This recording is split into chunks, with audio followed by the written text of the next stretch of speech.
नमस्कार, यो हो न्यूज 24 टेलिभिजन प्राइम टाइम न्यूजमा स्वागत छ। मुलुकमा महँगी व्याप्त छ। छिमेकी भारतमा पेट्रोलियम पदार्थको मूल्य वृद्धि नियन्त्रण गर्ने सरकारले त्यसका लागि लगाएको भ्याट नै घटायो, तर नेपालमा सरकार भएको आभास भएन। कोरोना महामारीले आर्थिक रूपमा पनि असहज अवस्थामा रहेको आम नेपालीलाई राहत दिन सरकारले कुनै ध्यान दिएन। पासपोर्ट लिन लाइन लाग्दा होस् वा सवारी चालक अनुमति पत्र लिनु पर्दाको पीडा भनी साध्य छैन। कति झमेला हो कति। किसानका समस्या उस्तै छन्, तर सरकार मुख्याचा भएर बसेको छ। उता संसद कुम्भकर्ण भएर निदायसर छ। लामो समयदेखि अवरुद्ध संसद अब त कुनै राजनीतिक दलको आन्तरिक बहानामा सूचना टाँसेर स्थगित गर्ने थलो जस्तै बनेको छ। राज्यको अर्को अङ्ग न्यायपालिकामा पनि भद्रगोल नै छ। यस अर्थमा राज्यका तीनै अङ्ग असफल बन्दै गएका छन्। यसको मार भने सोझा साझा सर्वसाधारणमा परिरहेको छ। यो यथार्थलाई मुलुक र शासन व्यवस्थाका सञ्चालकहरूले मनन गर्ने हो कि? यता नेपालमा जे भनिन्छ त्यो गरिँदैन, अझ राजनीतिक दलमा त भने अनुसार गर्नै हुँदैन जस्तो देखिन्छ।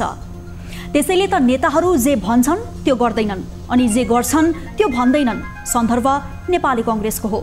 महाधिवेशनपछि गुटको अन्त्य हुने सबै नेताले बताए। नेतृत्वमा पराजित शेखर कोइरालाले भागबण्डाको राजनीति नगर्ने बताए। त्यही समूहका गगन थापाले एक कदम अगाडि बढेर अब आफू सिङ्गो कांग्रेसको महामन्त्री भएको जनाए। यस्ता अभिव्यक्तिमा ताली पनि बर्सिए, तर यी अभिव्यक्तिका तरङ्ग सेलाउन नपाउँदै कांग्रेसमा गुटको भेला हुन थालेको छ। लोकतान्त्रिक दलमा फरक फरक विचार समूहहरू हुन सक्छन्। अन्तर्पार्टी सङ्घर्षले पार्टीलाई जीवन्त पनि बनाउँछ, तर गुटगत भेलामा जान्न भनेर सार्वजनिक खपतको अभिव्यक्ति दिएका थापा खुसु खुसु गुटका भेलामा गइरहेका छन्। कुन बैठकमा जाने वा नजाने कुनै नेता विशेषको विवेक र छनौटको विषय हुन सक्छ, तर नेताको दोहोरो चरित्र रहेमा उनीहरूप्रति जनताको विश्वास टुट्नेछ। यो यथार्थ मनन गरौँ कि जनविश्वास एकै दिनमा बन्ने विषय होइन। बन्न कठिन हुन्छ, तर भत्कन बेरै लाग्दैन। आगे नेताहरूकै मर्जी। अब प्राइम टाइम न्यूजका हेडलाइन्स।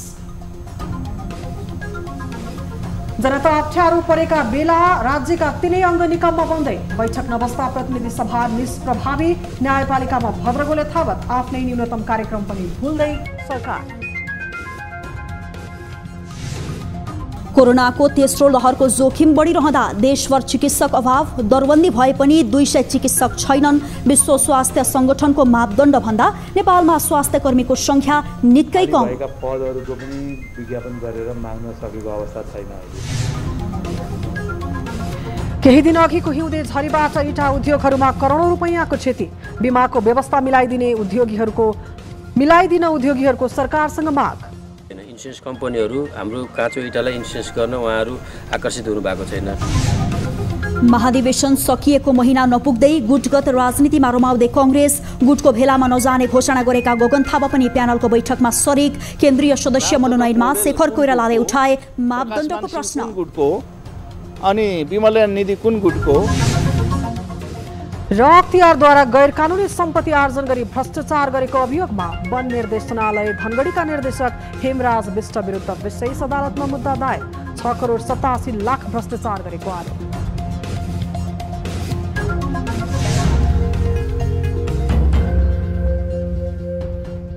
हामी निरन्तर न्यूजमा छौं।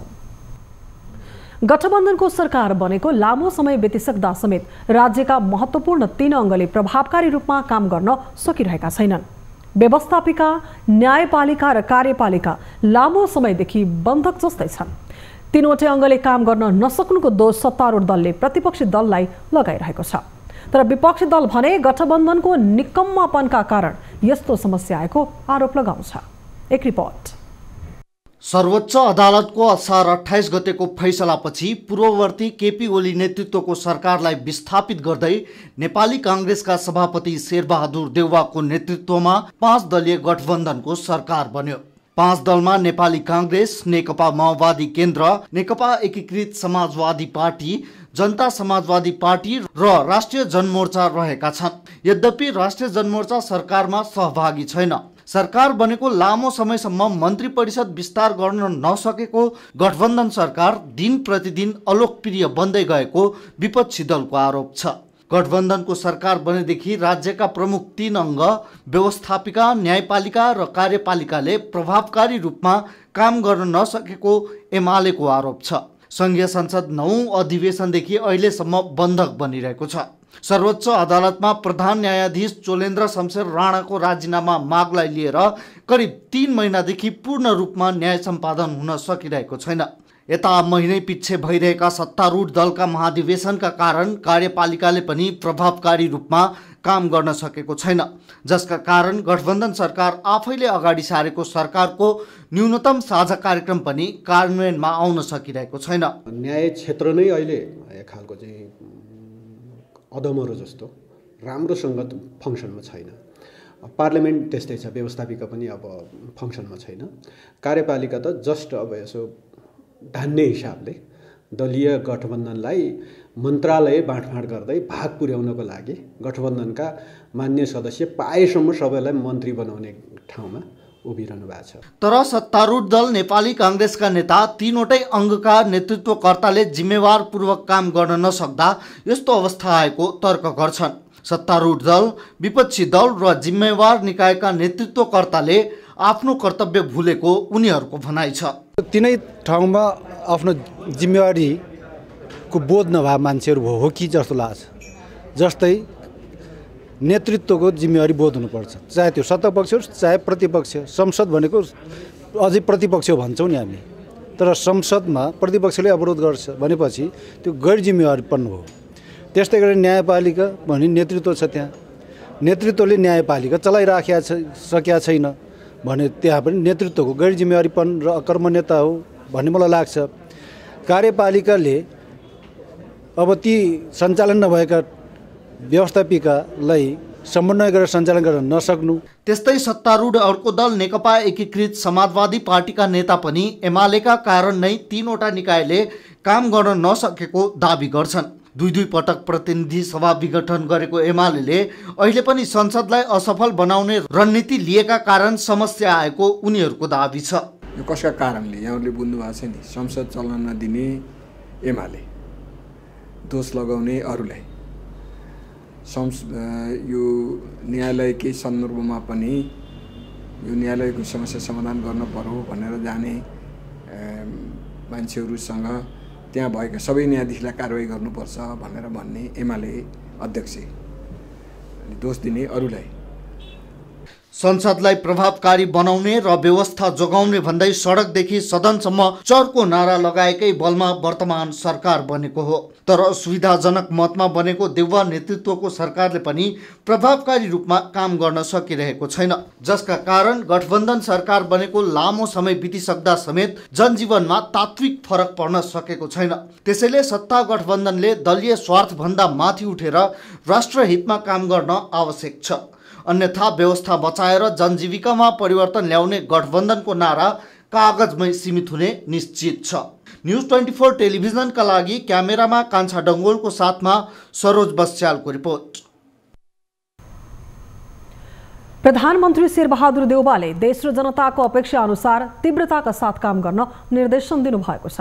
बुधबार सिंहदरबारमा सबै मन्त्रालयका मन्त्री र सचिवहरूसँग छलफल गर्दै प्रधानमन्त्री देउवाले जनतालाई दिनुपर्ने सेवा सुविधालाई मध्यनजर गर्दै तीव्रताका साथ काम गर्न निर्देशन दिनुभएको हो। मुलुकको विकास निर्माणका काम र सरकारले दिनुपर्ने सेवा सुविधाहरूलाई तीव्रताका साथ अघि बढाउन प्रधानमन्त्रीले निर्देशन दिनुभएको सरकारका प्रवक्ता एवं सञ्चार मन्त्री ज्ञानेन्द्र बहादुर कार्कीले जानकारी दिनुभयो। मन्त्री र सचिवहरूको संयुक्त बैठकलाई निर्देशन दिएर मुलुकको विकास र सरकारले दिनुपर्ने जुन सेवा सुविधाहरू त्यसलाई तीव्रताका साथ अगाडि बढाउने र जनताको जीवन रक्षाका निमित्त सरकार चनाखो हुने र विकास र निर्माणलाई पनि तीव्रताका साथ अगाडि बढाउनका निमित्त सबै मन्त्री सबै सचिवहरूलाई निर्देशन चाहिँ दिनुभएको छ।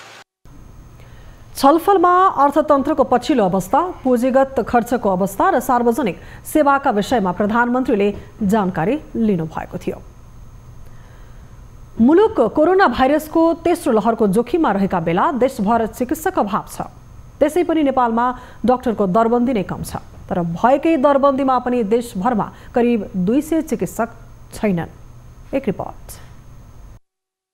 देशभर 1650 सरकारी चिकित्सकको दरबन्दी रहेकोमा हाल 1400 चिकित्सक मात्रै सरकारी सेवामा कार्यरत छन्। कोरोना संक्रमणको जोखिम बढिरहेको बेला देशका अधिकांश सरकारी अस्पतालमा चिकित्सक अभाव छ।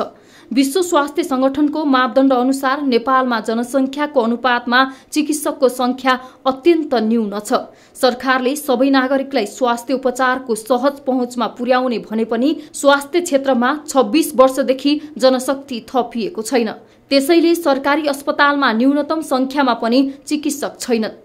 त्यसैले सर्वसाधारणले सरकारी अस्पतालमा सहज उपचार पाउन सकेका छैनन्। विश्व स्वास्थ्य संगठनको मापदण्ड अनुसार नेपालको कुल जनसंख्याको अनुपातमा 30,000 चिकित्सक आवश्यक पर्छ। तर हाल 1400 चिकित्सक मात्रै छन्। स्वास्थ्य मन्त्रालयले चिकित्सक अभाव रहेको स्वीकार गर्दै निजामती ऐनका कारण चिकित्सकको दरबन्दी थप्न नसकिएको बताएको छ। अहिले त हामी एक त ट्रान्जिसनमा पनि छौँ हैन, त्यसले गर्दा हाम्रा खाली भएका पदहरूको पनि विज्ञापन गरेर माग्न सकेको अवस्था छैन अहिले हैन। हाम्रा ऐनहरू कतिपय ऐनहरू पास नभएको कारणले गर्दा पनि त्यसरी रोकिएको हो। चिकित्सक मात्र होइन, अन्य स्वास्थ्य कर्मीको संख्या पनि कम छ।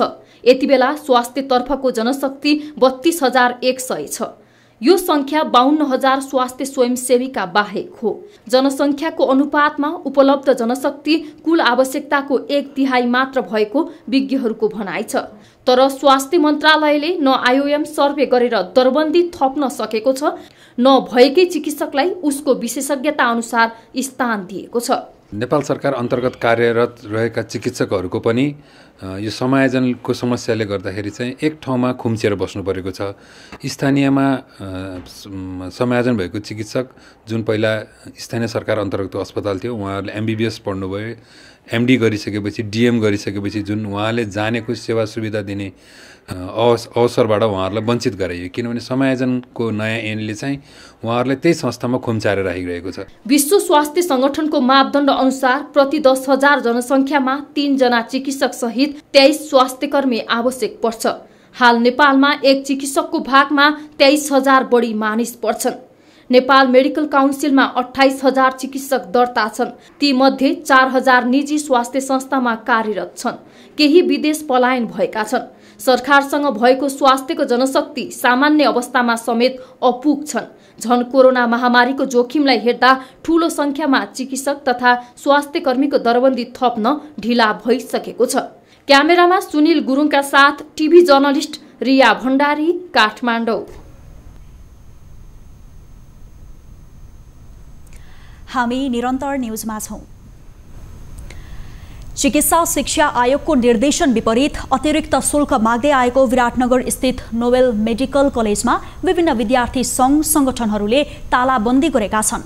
उनीहरूले चिकित्सा शिक्षा आयोगले तोकेको शुल्क बुझाएका विद्यार्थीहरूलाई पठन पाठन गराउन भन्दै मंगलबार 24 घण्टे अल्टिमेटम दिएका थिए। यसैबीच जिल्ला प्रशासन कार्यालय मोरङले नोबेल मेडिकल कलेजलाई पहिलो किस्ता बुझाएका सबै विद्यार्थीहरूलाई पठन पाठन गराउन पुनः निर्देशन दिएको छ। अतिरिक्त शुल्क बुझाउने विद्यार्थीहरूलाई पढाउने र पहिलो किस्ता बापतको 14,78,000 बुझाउने विद्यार्थीलाई नपढाउने गरेको गुनासो आएकोले छलफलका लागि बोलाएको मोरङका प्रमुख जिल्ला अधिकारी काशीराज दाहालले जानकारी दिनुभयो। र विद्यार्थीहरूमाथि अतिरिक्त शुल्क लिनु भएन। राज्यले तोकेको शुल्क, राज्यको नियम कानुन त सबैले पालना गर्नुपर्ने होला नि। विद्यार्थीलाई चाहिँ राज्यको नियम कानुन लाग्ने, मेडिकल माफियालाई राज्यको नियम र कानुन नलाग्ने। नोबेल मेडिकल कलेजले चिकित्सा शिक्षा आयोगले तोके भन्दा बाहिर अतिरिक्त शुल्क भनेर 4,82,000 रुपैयाँ दिन विद्यार्थीलाई दबाव दिँदै आएको छ। चिकित्सा शिक्षा आयोगले 44,36,000 रुपैयाँ शुल्क तोकेकोमा प्रथम वर्षका लागि 14,78,000 रुपैयाँ बुझाए पनि पठन पाठन गर्न दिएको छैन। विद्यार्थी तथा तिनका अभिभावकहरूले पौष 5 गतेदेखि निरन्तर आन्दोलन गरिरहेका छन्। गुटबन्दीको घेरामा फसेको कांग्रेसको 14औं महाधिवेशनको मुख्य एजेन्डाका रूपमा उठाइएको थियो गुटगत प्रवृत्तिको अन्त्य। तर महाधिवेशन सकिए लगतै फेरि गुटबन्दीकै कारण कांग्रेसमा विवाद आएको छ। सभापति शेरबहादुर देउवाले केन्द्रीय सदस्य मनोनित गरेपछि कांग्रेसमा फेरि गुटको प्रश्न उठेको हो। सभापतिले एकलौटी ढंगले केन्द्रीय सदस्य मनोनित गरेको आरोप सभापतिमा पराजित शेखर कोइराला समूहले लगाएको छ भने कोइराला समूह आफै पनि गुटफेलामा व्यस्त छन्। एक रिपोर्ट। सत्तारूढ दल नेपाली कांग्रेसको 14औं महाधिवेशन सम्पन्न भएको 1 महिना पनि नबित्दै पार्टीमा विवाद सिर्जना भएको छ। पार्टी सभापति शेरबहादुर देउवाले कुनै सरसल्लाह नगरी एकपक्षीय रूपमा प्रथम र दोस्रो चरणमा केन्द्रीय समिति सदस्य चयन गरेको आरोपसँगै कांग्रेसमा फेरि पुरानै रोग गुटगत राजनीतिले प्रश्रय पाएको देखिन्छ। 14औं महाधिवेशनबाट सभापतिमा निर्वाचित भएपछि सभापति देउवाले सबैलाई समेटेर जाने प्रतिबद्धता जनाएका थिए। तर 2 चरणको मनोनयनबाट प्रतिस्पर्धी खेमालाई इग्नोर गरेर देउवा अघि बढ्न खोजेको संस्थापनेतर समूहले आरोप लगाएका छन्। देउवाले मनोनित गरेका केन्द्रीय सदस्यहरूको नामावली हेर्ने हो भने उनले महाधिवेशनमा आफूलाई सहयोग गर्नेहरूलाई प्राथमिकतामा राखेका छन्।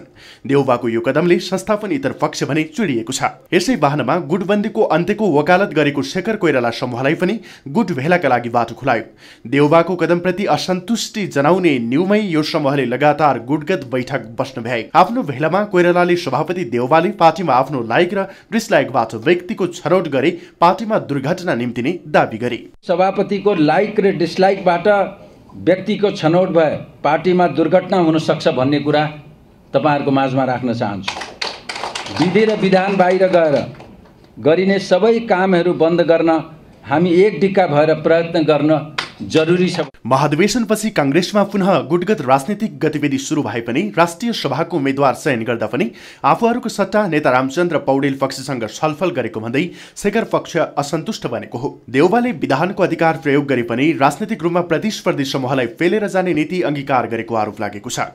सभापति देउवा निकट कांग्रेस नेता भने मनोनयन गर्दा प्रतिस्पर्धीलाई बढी महत्त्व दिएको दाबी गर्छन्। तपाईले रामचन्द्र पौडेल कुन गुटको, प्रकाशमान सिंह कुन गुटको अनि विमलेन्द्र निधि कुन गुटको, चुनावपछि पनि विमलेन्द्र निधि र शेखर कोइराला 2 नम्बर प्रदेशमा मिल्नु भएको हो नि।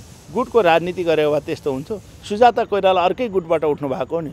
सबैलाई मनोनित गर्नुभएको छ। बाँकी सम्भावना बोकेका शेखर कोइराला जस्तो ऊर्जाशील नेताको पनि साथ लिएर सभापति अगाडि बढ्न चाहनुहुन्छ। बिहानीले दिनको संकेत गर्छ भने चाहिँ देउवाको पहिलो कदमले नै गुटबन्दीलाई प्रश्रय दिएको आरोप खेप्नु परेको छ। अर्कोतिर गुट प्रवृत्तिको कट्टर विरोधीका रूपमा खडा भएका युवा नेता पनि लुसु गुटगत भेलामा सहभागी हुन पुग्दा कांग्रेसमा गुटको राजनीतिले जरागाडीको स्पष्ट पारेको छ। महाधिवेशनमा गुटबन्दी अन्त्यलाई जोडतोडका साथ उठाउने अर्का नेता हुन् महामन्त्री गगन थापा। उनले आफू कुनै गुटको नभई सिंगो कांग्रेसको महामन्त्री भएर अघि बढ्ने प्रतिबद्धता जनाएका थिए। तर उनी आफ्नै अभिव्यक्ति बिर्सिएर संस्थापनेतर पक्षको गुटगत भेलामा सहभागी हुन पुग्दा कांग्रेसमा गुटगत राजनीतिको अन्त्यको सम्भावना नभएकै हो त भन्ने प्रश्न उब्जिएको छ। न्यूज 24 टेलिभिजनका लागि क्यामेरामा अशोक मानन्दरका साथमा टिभी जर्नलिस्ट राजन ढकालको रिपोर्ट। बैंक तथा वित्तीय संस्थाले सेवा शुल्क र बैंकिङ ब्याजदर आफैले तोक्न पाउने अधिकारप्रति राष्ट्र बैंकले हस्तक्षेप गरेको छ। तर निजी क्षेत्रका बैंक तथा वित्तीय संस्थाहरूले भने खुला बजार अर्थतन्त्रमा गइसकेका कारण बैंकिङ ब्याजदर तोक्न बैंक तथा वित्तीय संस्थालाई अघिका दिनमा राष्ट्र बैंकसँग माग गरेको हो। बैंकिङ प्रणालीमा हुने हरेक गतिविधिहरूमा राष्ट्र बैंकले हस्तक्षेप गरेको भन्दै बैंक तथा वित्तीय संस्थाहरूले भने असन्तुष्टि जनाएका हुन्। एक रिपोर्ट। मुलुकको अर्थतन्त्रले खुला बजार अर्थनीतिको अवधारणा अपनाइसकेको अवस्थामा निजी क्षेत्रका बैंक तथा वित्तीय संस्थालाई अंकुश लगाएको भन्दै बैंकर्सहरूले आपत्ति जनाएका छन्। खुला बजार नीतिमा गएपछिको बजारमा हुने प्रतिस्पर्धाका आधारमा बैंक तथा वित्तीय संस्थाहरूलाई कर्जा निक्षेपको ब्याजदर निर्धारण गर्न र त्यसमा लाग्ने सेवा शुल्कमा समेत बैंकहरूले नै गर्न पाउने व्यवस्था गर्न आवश्यक भएको बैंक तथा वित्तीय संस्थाहरूले माग गरेका हुन्। खुला बजारमा बैंक तथा वित्तीय संस्थाहरूलाई छोडिदिए बैंक तथा वित्तीय संस्थाहरूमा स्वतन्त्र र स्वच्छ प्रतिस्पर्धा भएर अगाडि बढ्ने बैंकर्सहरूको भनाइ छ। कतिपय कुराहरू चाहिँ मार्केटमा ओपन छोडिँदाखेरि त्यो आफै मार्केटले एडजस्ट गरेर चाहिँ त्यसले ट्र्याकमा ल्याउँछ र लाइकवाइज अब अरू वस्तुहरूको पनि अब सबै व्यवसायहरूले आफै नै प्राइसिङहरू निर्धारण गर्ने चाहिँ प्रचलन छँदैछ। त्यस हिसाबले प्राइसिङको विषयमा रिस्क प्रोफाइलिङ हेरेर त्यो त्यसमा चाहिँ ब्याङ्कहरूलाई के हदसम्म चाहिँ छोडिदिने होइन। स्मल बरोवर्स जो छन् उनीहरूलाई प्रोटेक्सन चाहिन्छ, उनीहरूको भोइस हुँदैन, तिनीहरूलाई प्रोटेक्सन पनि गर्नुपर्छ।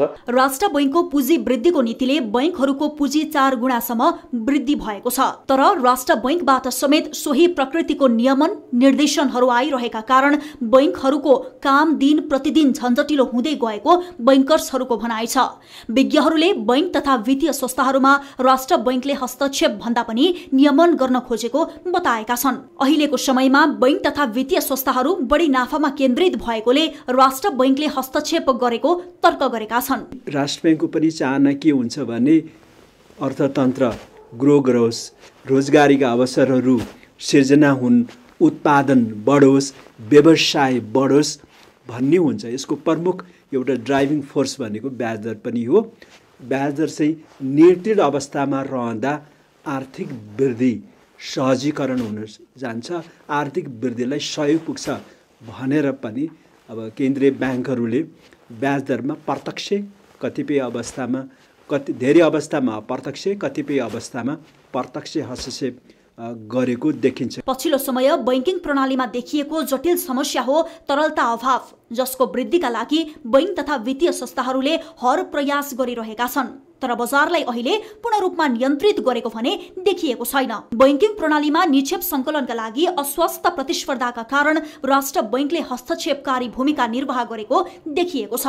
न्यूज 24 टेलिभिजनका लागि क्यामेरामा सुनिल गुरुङका साथमा टिभी जर्नलिस्ट खगेश्वरी कार्कीको रिपोर्ट। न्यूजहरू अझै बाँकी छन्, अहिलेलाई ब्रेक।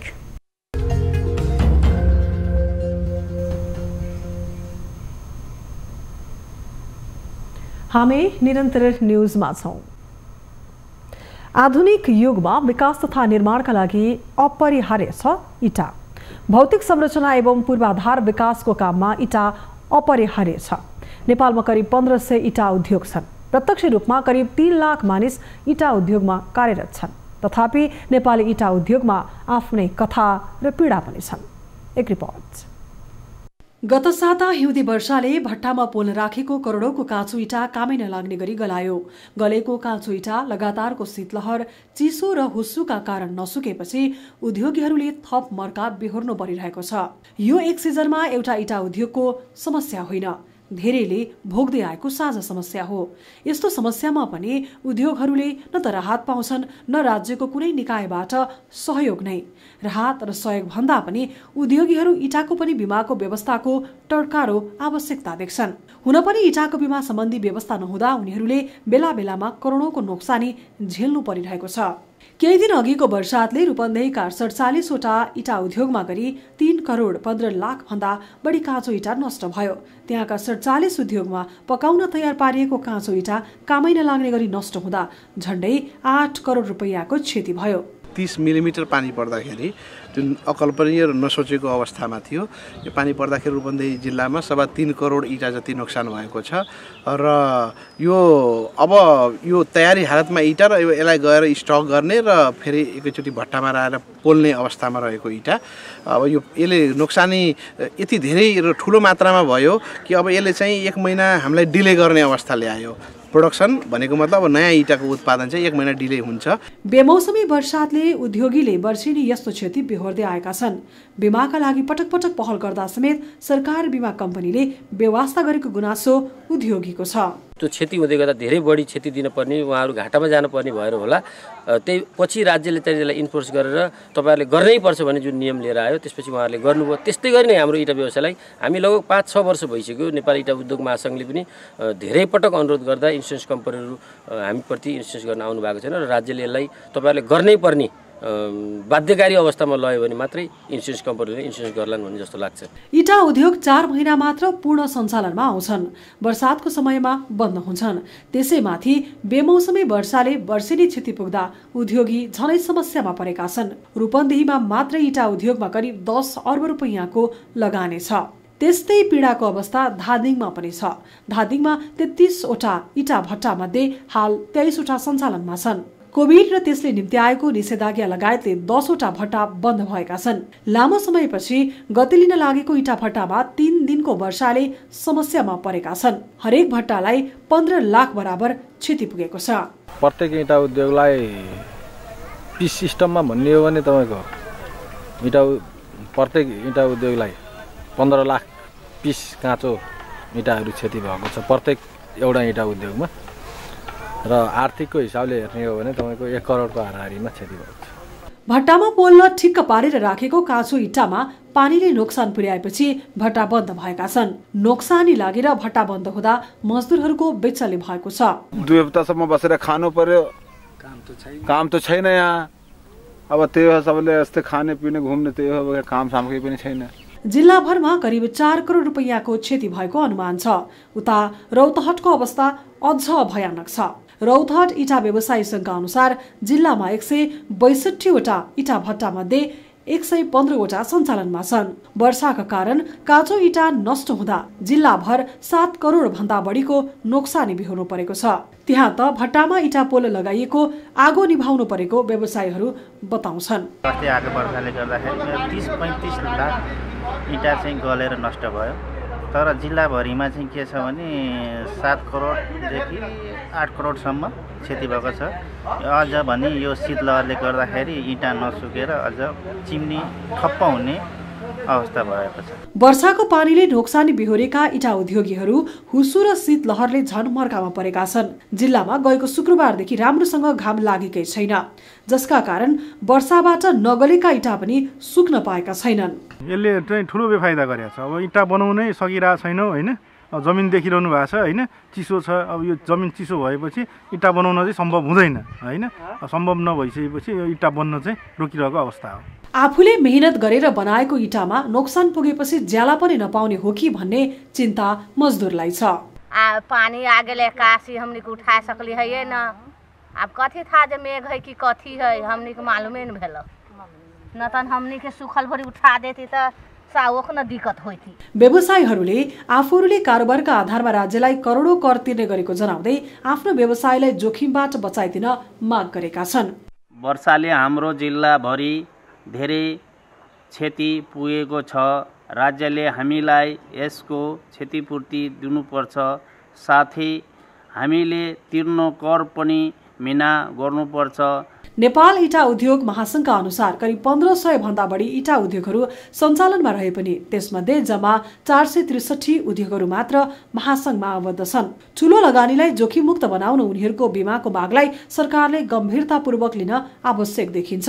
न्यूज 24 टेलिभिजनका लागि रूपन्देहीबाट टिभी जर्नलिस्ट प्रकाश न्यौपाने, रौतहटबाट बालविक्रम कार्की र धादिङबाट बासु श्रेष्ठको रिपोर्ट। अख्तियार दुरुपयोग अनुसन्धान आयोगले वन निर्देशनालय कैलालीका निमित्त निर्देशक हेमराज विष्ट विरुद्ध गैरकानूनी रूपमा सम्पत्ति आर्जन गरी भ्रष्टाचार गरेको आरोपमा मुद्दा दायर गरेको छ। पछिल्ला दिनमा आफ्नो कारबाहीलाई तीव्रता दिँदै गएको अख्तियारले उनी विरुद्ध विशेष अदालत काठमाडौँमा भ्रष्टाचारको मुद्दा चलाएको हो।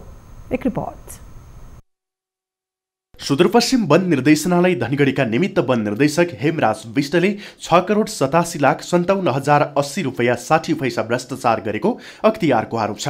अख्तियारले निजको सम्पत्तिमा 6 करोड 87 लाख भन्दा बढी स्रोत नखुलेको देखिएको र सो सम्पत्ति अवैध र अनधिकृत आर्जन भएको भन्दै उनी विरुद्ध मुद्दा समेत चलाएको हो। गैरकानूनी सम्पत्तिमा अख्तियारले दायर गरेको मुद्दा मध्ये यो ठूलो राशिमा पर्छ। संसदको सार्वजनिक लेखा समितिको उपसमितिले वैज्ञानिक वन व्यवस्थापन कार्यक्रम अन्तर्गत अख्तियारको दुरुपयोग गरी भ्रष्टाचार गरेको भन्दै विष्टलाई दोषी किटान गरेको थियो। उनी विरुद्ध सामुदायिक वन उपभोक्ता समूहका सदस्य र पदाधिकारीहरूको कृत्य दस्तखत, नक्कली वन उपभोक्ता घरधुरी खडा र एउटै घरलाई एक भन्दा धेरै वन उपभोक्ता समूहको सदस्य बनाएर रुख कटान गरेको आरोप थियो। उपसमितिले छानबिन गर्दा दोषी पाइएको ठहर गर्दै उनलाई कारबाहीका लागि अख्तियारलाई सिफारिस गरिएको थियो। त्यसपछि अख्तियारको छानबिनमा 2055 मा सरकारी शोभा प्रवेश गरेका विष्टले छोटो समयमा अस्वाभाविक सम्पत्ति थुपारिएको पाइएको हो। 2077 कार्तिक 17 17 गतेसम्म बिष्टको वैध आय 17 करोड 37 लाख हुने अख्तियारले ठहर्याएकोमा उनको झण्डै 7 करोड बढी सम्पत्ति देखिएको हो। अख्तियार स्रोतका अनुसार काठमाडौँमा करिब 1.5 दर्जन घर खरिदमा जोडिएका बिष्टसँग अहिले पनि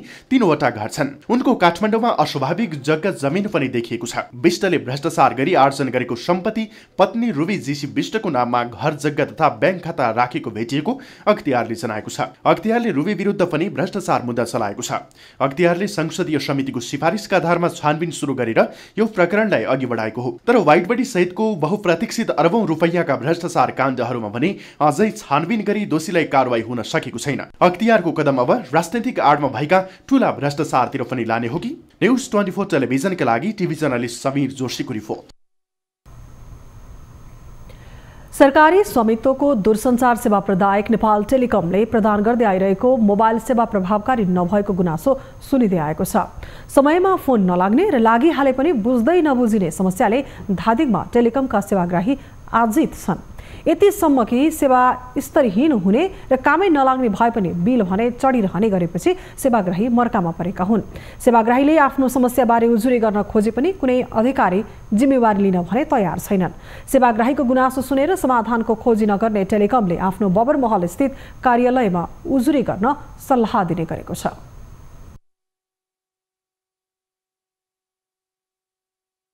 धेरै समस्याहरू छ एकदम। अब यहाँ को कल पनि लाग्दैन, अब एन्टी सिम होइन। अब खै मोबाइलको प्रब्लम हो कि नेटवर्क प्रब्लम हो? मलाई त नेटवर्क प्रब्लम जस्तो लाग्छ। फोनको आवाजहरू नबुझ्ने, अड्केर आउने होइन। अब त्यसलाई अलिकति राम्रो तालले नबुझ्ने भयो। सरकारले ध्यान दिनु पर्यो यसको लागि। यसो 1-2 शब्द बोल्छ कि राम्ररी सुन्दै छैन, आवाजै सुन्दैन। सेवाग्राहीहरूले नेपाल टेलिकमको बबरमहल स्थित कार्यालयमा पनि आफूहरू गएको र त्यहाँबाट टेलिकमका प्रवक्तालाई भन्ने जवाफ आएको बताए। धादिङ काठमाडौँसँगै जोडिएको जिल्ला हो। त्यहाँका बासिन्दाले लामो समयसम्म स्तरीय मोबाइल सेवा नपाउनु अस्वाभाविक र अनपेक्षित छ।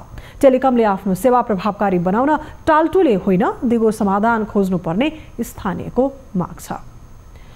भोजपुरको विभिन्न पर्यटकीय स्थलहरूमा हिउँ पर्न थालेपछि आन्तरिक तथा बाहिरी पर्यटकहरूको चहल पहल बढेको छ।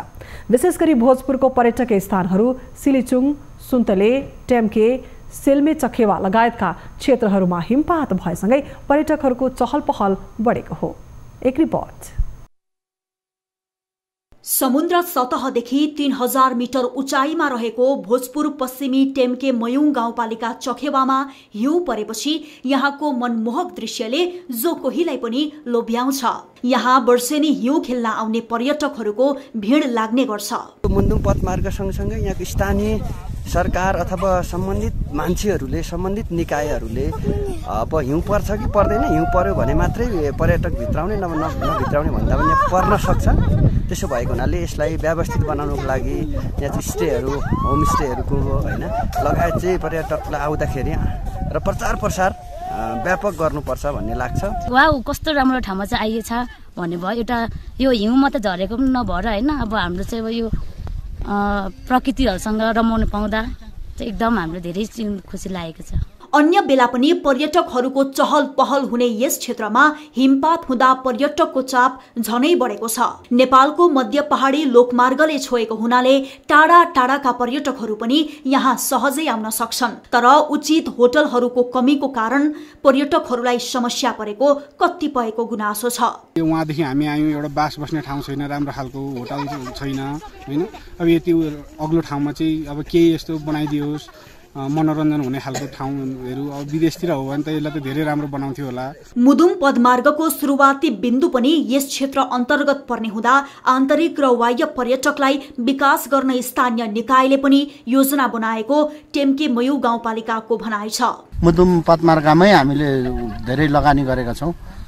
मुदुङ स्विच सरकारको 35%, प्रदेश सरकारको 35% गरेर हाम्रो 30% गरेर हामी अहिले 100% बनाएर लगभग टेम्के मयुङको मात्रै 3-4 करोड खर्च हामीले गरिसकेका छौँ। पर्यटकहरूका लागि आवश्यक पूर्वाधार निर्माण गर्न सके यस क्षेत्रको पर्यटन व्यवसाय अझै फस्टाउने स्थानीयको विश्वास छ। त्यसको लागि 3वटै तहको सरकारले पहल गर्नु जरुरी देखिन्छ। भोजपुरबाट टिभी जर्नलिस्ट प्रमित राईको रिपोर्ट। हामी निरन्तर न्यूजमा छौं। डडेलधुराका कृषक परम्परागत खेती प्रणाली त्याग्दै आलु खेतीमा जुटेका छन्। आलु खेतीका लागि चिसो हावापानी र पर्याप्त मलिलो माटो भएको डडेलधुराका विभिन्न ठाउँमा कृषकहरूलाई यति बेला आलु लगाउने चटारो छ। एक रिपोर्ट। हिउँदको समयमा डडेलधुराको नवदुर्गा गाउँपालिकाका कृषकको खेतमा गहुँ, जहुँ र तोरीको बाला लहलह झुलेका हुन्थे। परम्परागत खेती प्रणालीमा मेहनत बढी र आय आर्जन कम हुन थालेपछि कृषकहरू परम्परागत खेती प्रणाली त्यागेर आलु खेतीमा हौसिएका छन्। गहुँ खेतीका लागि हामीले 6 महिना वेट गर्नुपर्ने र आलु खेती गर्दा 3 महिनामै हामीले एक सिजन लिए 6 महिनामा 2 सिजन लिन सक्ने भएको र यसबाट चाहिँ हामीले चाहिँ जस्तो आलु गहुँ खेतीबाट हामीले चाहिँ 1% आउँथ्यो भने यसबाट हामीले चाहिँ 50% सम्म अनुदान के अरे हुनकी आम्दानी लिने वातावरण पायौँ। तसर्थ हामी अब निरन्तर यही आलु खेती गर्ने मनसायमा यस क्षेत्रका किसानहरू लागेका छन्। 7वटा स्थानीय तह रहेको डडेलधुराका अधिकांश कृषक आलु खेतीमा जुटेका छन्। आलुको बिउमा आलु सुपरजोनको 50% र स्थानीय सरकारको 25% सहयोग पाएपछि कृषकहरूलाई आलु खेतीबाट आर्थिक सहयोग पुगेको छ। आर्थिक, प्राविधिक, यन्त्र उपकरणका लागि प्रधानमन्त्री कृषि आधुनिकीकरण परियोजना इकाइ आलु सुपरजोन डडेलधुराले सहयोग गरेपछि कृषकहरूलाई आलु खेती गर्न थप हौसला बढेको हो। यो आलुजोनको हाकिम साहबसँग हाम्रो भेट भयो, उहाँले हामीलाई अफिसमा बोलाउनु भयो। तपाईँको एरिया राम्रो छ, आलु खेतीको लागि राम्रो एरिया छ, तपाईँ आलु खेती गर्नुहोस्। आलु खेती तपाईँ एकदम राम्रो किसिमले हामीले भनेअनुसार तपाईँले आलु खेती गर्नुभयो भने तपाईँको जीवनस्तर चाहिँ माथि उठ्छ, यो गरिबी हट्छ र यसै तपाईँ चाहिँ आलु खेती गर्नुहोस्, म तपाईँलाई सहयोग गर्छु भनेर उहाँले हामीलाई आकर्षित गर्नुभयो। आलु खेतीले विगतमा गरेको खेती भन्दा बढी आम्दानी भए तापनि कृषकलाई रोग किराबाट आलु जोगाउन भने हम्मे हुने गरेको छ। स्थानीय तहले ओडामा कृषि प्राविधिक राखे पनि कृषकलाई परामर्श नदिने गरेका कारण समस्या हुने गरेको कृषकहरूको गुनासो छ। पानी आयो उहिले नोक्सान अरे उति पछि अब यो रोग लाग्यो रे गेले नोक्सान भयो। अब के हो भयो सर, अब जाने अब हम लोग के दे दियो दबाई हाले आहुँ अब अहिले दोस्रो हाल्या छैन। 121 हेक्टर क्षेत्रफलमा लगाइने आलु खेती 4 वर्षमै 700 हेक्टर क्षेत्रफलमा फैलिएको छ। आलुको क्षेत्रफल बढेसँगै उत्पादनमा समेत वृद्धि भएको छ। अहिले डडेलधुरा आलुमा आत्मनिर्भर भएको छ। यहाँ उत्पादन भएको आलु तराईका जिल्लामा समेत निर्यात हुने गरेको छ। न्युज 24 टेलिभिजनका लागि डडेलधुराबाट टिभी जर्नलिस्ट उत्तर विष्टको रिपोर्ट। अब हेल्थ न्युज।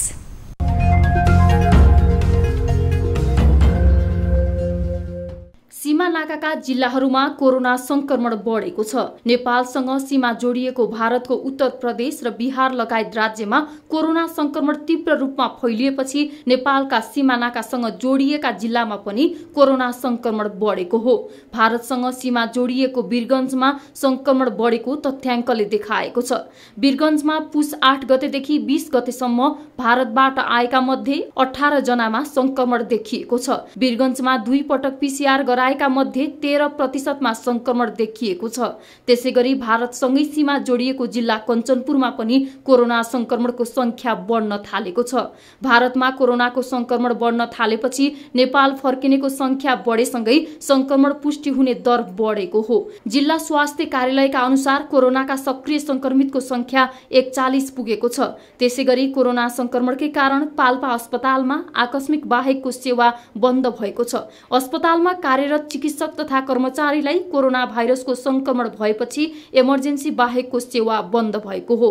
10 कर्मचारीको पीसीआर परीक्षण गर्दा 9 जनामा कोरोना संक्रमण देखिएको अस्पताल विकास समितिले जनाएको छ। विभिन्न जिल्लामा संक्रमण बढ्न थालेपछि विज्ञहरूले कोरोना संक्रमणले फेरि भयावह रूप लिन सक्ने भन्दै जनस्वास्थ्यका मापदण्ड कडाइका साथ पालना गर्न आग्रह गरेका छन्।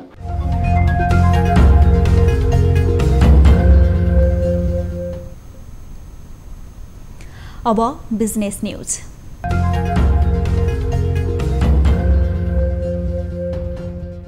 3 दिनमा दिनमा 155 अङ्कले बढेर 2600 बिन्दुमाथि पुगेको नेप्से परिसूचक बुधबार 30 अङ्कले गिरावट आएको हो। साताको पहिलो कारोबार आइतबार 60 अङ्कले बढेको नेप्से सोमबार पनि त्यसैको निरन्तरता स्वरूप 32 अङ्कले बढेको थियो।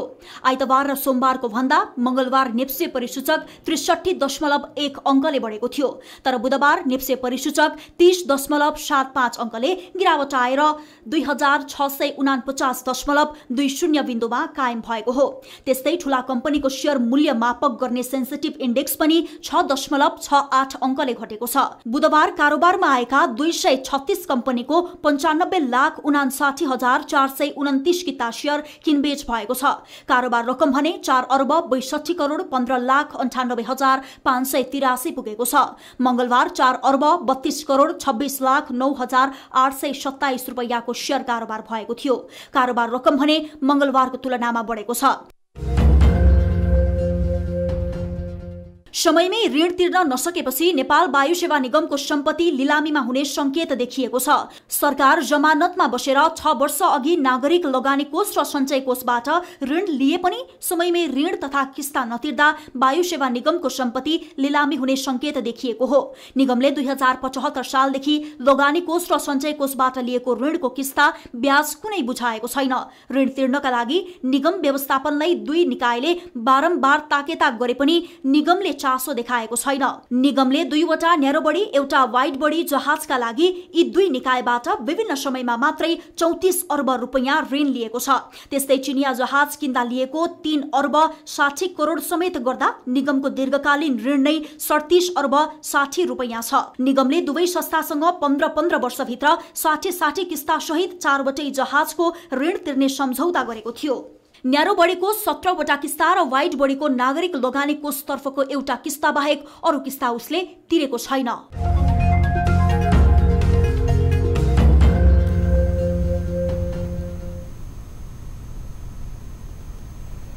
न्युजहरू अझै बाँकी छन्, अहिलेलाई ब्रेक।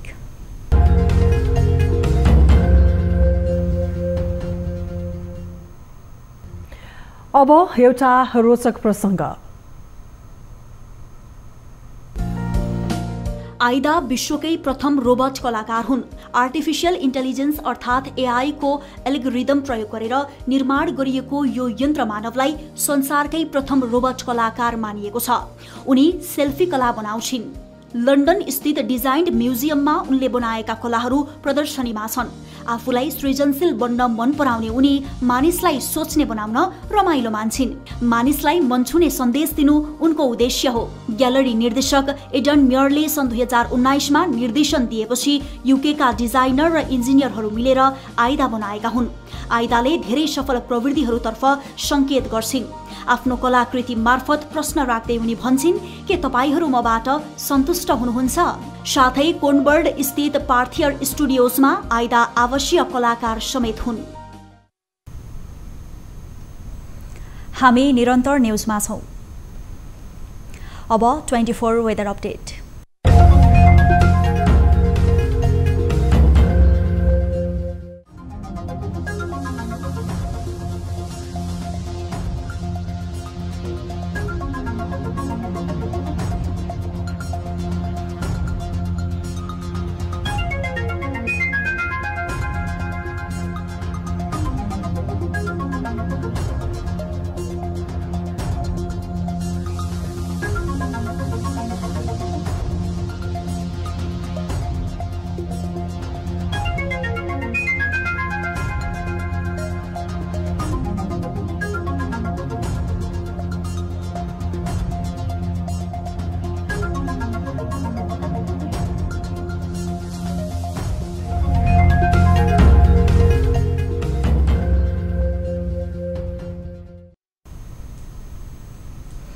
प्राइम टाइम न्यूज सकिनु अघि अहिलेसम्मका हेडलाइन्स पुनः एकपटक।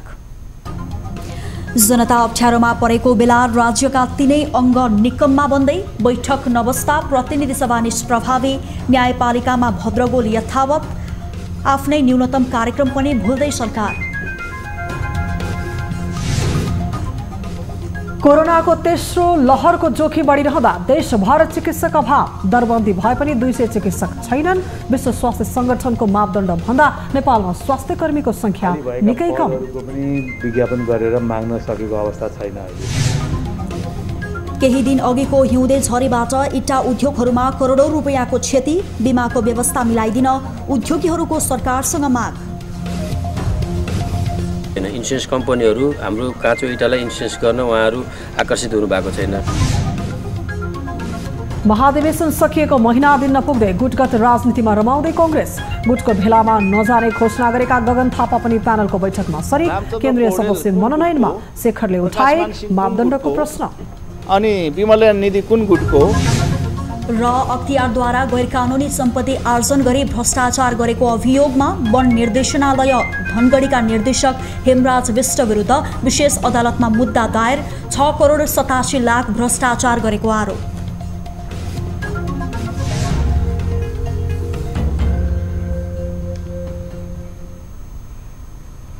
प्राइम टाइम न्यूज अहिलेलाई यति नै। जाँदा जाँदै ताली र गालीका लागि हामीले सोधेको प्रश्न। दैनिक 5 लाखलाई कोरोना विरुद्धको खोप दिने सरकारको 15 दिने अभियान असफल उन्मुख हुनुमा स्थानीय तह दोषी छन् भन्ने स्वास्थ्य मन्त्रालयको तर्क सही छ भन्नेले तालीमा र सही छैन भन्नेले गालीमा भोट गर्नुहोला। हाम्रो पात्रोको एपमा गएर ताली र गालीका लागि भोट गर्न सक्नुहुनेछ। थप न्यूजका लागि हाम्रो वेबसाइट www.news24nepal.com हेर्नुहोला। साथै हामीलाई फेसबुक, ट्विटर र युट्युबमा पनि फलो गर्न सक्नुहुनेछ। यस्तै मोबाइल, भाइबर र इमेलबाट 24 हेल्प डेस्कमा समस्या र गुनासो राख्न सक्नुहुनेछ। अहिलेलाई बिदा दिनुहोस्। हामी निरन्तर न्यूजमा छौं। नमस्ते।